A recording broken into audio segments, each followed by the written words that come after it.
All right, so it's time to build a new app. And in this module, we're going to be building a quiz app where the user has to answer questions and we'll tell them how many they got right. And while we build that, we're going to learn all about classes and objects and how to create them using Dart. Now, by the end of the module, you're going to have an app that looks like this. It keeps track of the user's score and it lets them answer true and false questions. Even though the app looks simple, under the hood, we're going to be tackling some more intermediate programming concepts and also figure out how we can better structure our app.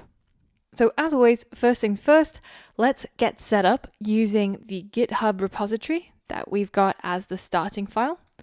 This is the starting project for our Quizzler app, and as always, we're going to copy the URL and we're going to go into Android Studio and we're going to check out our project from version control, going to select Git, and then we'll paste in that URL that we got previously and clone our project.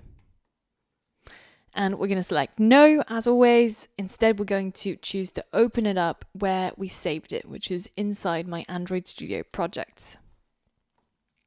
And we have to click on Get Dependencies in order for it to pull in all of our Flutter packages and set up our project for Flutter development. So as always, we have our main.dart, which contains all of the starting code. And in this case, actually, we haven't made any changes in the pub spec. We've actually left it as it is. And there's no resources that we've added, no images other than the app icons for the Android and iOS side.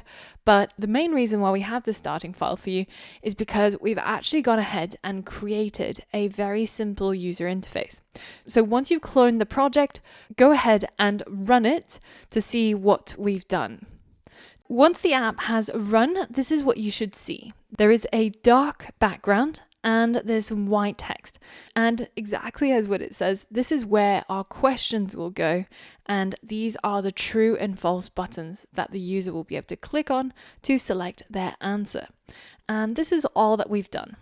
And it's simply a text widget and two flat button widgets. And they're of course embedded inside expanded widgets in a column so that they take up the right amount of space.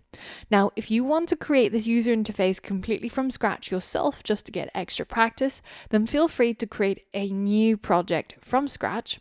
There's no images that you need and there's no changes in the pub spec. But given that we're going to learn quite a lot in this module, I thought it was a good idea that we gave you the starting component so that we don't have to spend a lot of time creating things and doing things that we already know how to do.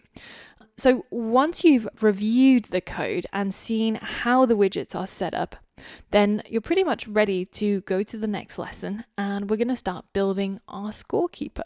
So for all of that and more, I'll see you on the next lesson.